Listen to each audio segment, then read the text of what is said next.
Sunil sir के channel में एक नई वीडियो आने वाली है और इसका थंबनेल बहुत खतरनाक है। जब भी हर्षद मेहता का नाम आता है तब हमको 1992 का क्रैश याद आता है। लेकिन सच कहूं, 1992 का गिरना असली कहानी का सिर्फ एक छोटा सा हिस्सा था। असली प्रॉब्लम शुरू हुई थी उसके बाद, क्योंकि 1992 के बाद 11 सालों तक हमने यहाँ पर टाइम वेज करेक्शन करी है और ये सुपर साइकिल की सेकेंड वेव है। अगर इस चाल को आप टुकड़ों में देखोगे, जो कि मैक्सिमम लोग देखते हैं, तो आपको ऊपर नीचे की चाल दिख जाएगी। लेकिन जब आप बड़ी पिक्चर देखोगे तो हम 11 सालों तक एक रेंज के अंदर ही काम कर रहे थे। लेकिन जिनको इलियट वेव आती है उनके माइंड में क्वेश्चन आ सकता है, यहाँ पर तो हमको तीन ही वेव दिख रही है। लेकिन सर, निफ्टी का चार्ट अधूरा है। अगर आप सेंसेक्स का चार्ट देखोगे तो फिर यहाँ पर आपको पांच वेव क्लियर दिखाई देगी। लेकिन यहाँ पर भी एक क्वेश्चन आ सकता है, जो यहाँ पर थर्ड वेव है वो छोटी दिखाई दे रही है।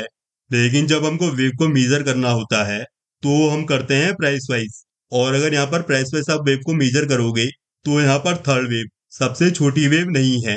और यहाँ पर एक सवाल ये आ सकता है, मार्च 2009 में हमारा लो लग गया था और उसके बाद हम ऊपर कंटिन्यू हो गए थे, तो फिर यहाँ पर फोर्थ वेव मैंने मार्च 2020 में मार्क क्यों की है? और वैसे इसका आंसर मैंने बहुत बार दिया है, लेकिन एक बार फिर से दे देता हूँ जो भी नए दोस्त जुड़े हैं। 2008 के टाइम पर डॉलर की वैल्यू थी $39 और 2020 के टाइम पर डॉलर की वैल्यू थी $71। जो भी तेजी हमको हमारे मार्केटों में दिखी वो डॉलर के वीक होने की वजह से दिखी। अगर आप डॉलेक्स का चार्ट देखोगे तो यहाँ पर आपको क्लियर दिख जाएगा, हमने यहाँ पर 12 साल की टाइम वेज करेक्शन करी है। और डॉलेक्स का मतलब है सेंसेक्स का चार्ट डॉलर टर्म्स के अंदर। और अभी हम सुपर साइकिल की फिफ्थ वेव के अंदर हैं, जो कि एक्सटेंशन में है। और जब भी यहाँ पर फिफ्थ वेव कंप्लीट होगी उसके बाद वापस से 12 साल के आसपास की करेक्शन देखने को मिलेगी। और जिनको इलियट वेव नहीं आती है वो इतनी बड़ी करेक्शन को सुनकर उल्टे सीधे कमेंट करने लग जाते हैं। इसलिए यहाँ पर टाइम रूल को एक बार डिटेल में एक्सप्लेन कर देता हूँ। और जितने भी प्रो मेंबर्स हैं जो अभी इलियट वेव सीख रहे हैं उनको ध्यान से सुनना है।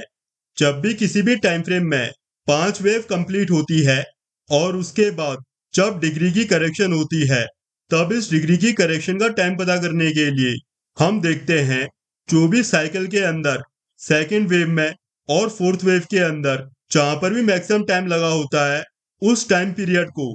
क्योंकि यहाँ पर जिस भी वेव के अंदर ज्यादा टाइम लगा होगा वही हमारा डिग्री की करेक्शन में मिनिमम टाइम पीरियड होगा करेक्शन का। और अगर यहाँ पर आप देखोगे तो यहाँ पर सेकेंड वेव में अप्रोक्स 11 साल की करेक्शन हुई है और फोर्थ वेव के अंदर 12 साल की करेक्शन हुई है। यानी कि डिग्री फॉल में जो हमारा मिनिमम टाइम पीरियड होगा जब भी फिफ्थ वेव कंप्लीट होगी वो होगा 12 साल का। और वैसे जो maximum time fifth wave complete होती है वो होती है ऊपर वाली ट्रेंड लाइन के पास में, जो कि करंट प्राइस से अभी बहुत दूर है।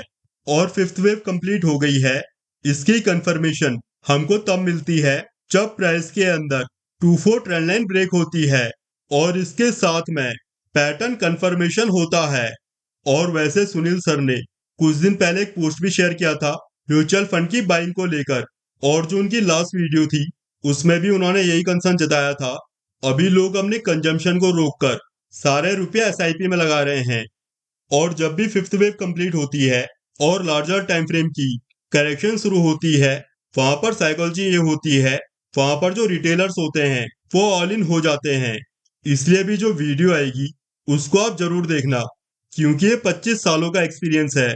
इसलिए यहाँ से हमको बहुत कुछ सीखने को मिलेगा। ये वीडियो बहुत इंपॉर्टेंट होने वाली है। और साथ में आपको ये भी बता देता हूँ, अगर आपको एमटी सीखना है तो आप सुनील मिगलानी ऐप में जाकर कोर्स को ज्वाइन कर सकते हो। अभी यहाँ पर फ्लैट 30% का डिस्काउंट चल रहा है और मैंने भी एमटी किया हुआ है और इसका रिव्यू आपको चैनल में मिल जाएगा। और अभी मैं इलियट वेव और एमटी का कॉम्बिनेशन यूज करता हूँ और इससे मुझको भयंकर रिजल्ट देखने को मिलते हैं। इसलिए अगर आपको सीखना है तो फिर 18 तारीख की लास्ट डेट है डिस्काउंट की, उससे पहले आप ज्वाइन करके सीख सकते हो।